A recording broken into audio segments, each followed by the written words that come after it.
Goodwill Community Foundation, creating opportunities for a better life.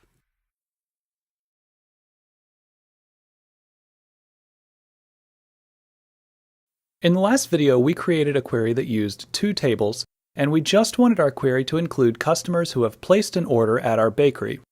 Now we're going to talk about why we chose the type of join that we did, and we're also going to look at some examples of search criteria that you can use to narrow down your queries. In this example, we chose a right-to-left join because we wanted the query to pull in the records from the orders table first, and then use the information in those records to retrieve the records from the customers table. To understand how this works, let's look at how these tables are connected.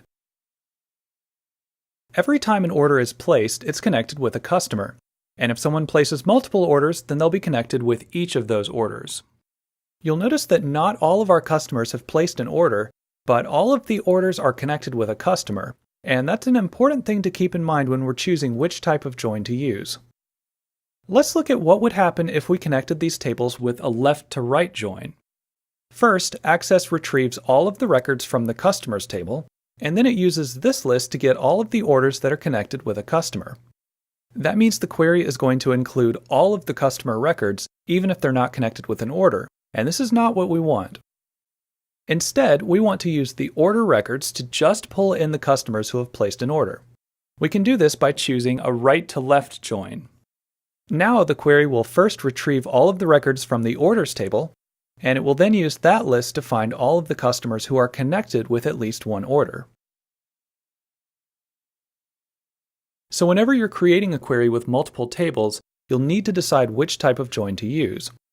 You can double-click the join to change it, and then choose option 2 for a left-to-right join, or option 3 for a right-to-left join.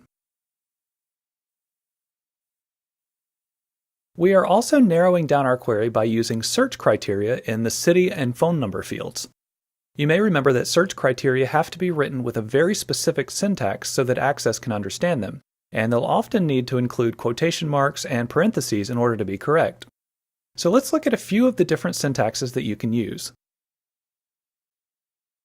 If you're looking for an exact match, then you can just put your search terms in quotation marks. If you want to exclude something from the results, then you can use not in, and you can even exclude several different things by separating them with commas. If you're looking for terms at the beginning or the end of a field, you'll need to use the like syntax, and you'll notice that each one of these has an asterisk in it. This is known as a wildcard character, which just means that anything can go here. For example, if you're looking for phone numbers that begin with 919, then you'll type 919 asterisk. And that means this query will look for 919 followed by anything. And finally, when you're working with numbers, you can use symbols such as greater than and less than to test the values. And you can also look for numbers that are between two values. So those are some of the most common syntaxes that you can use.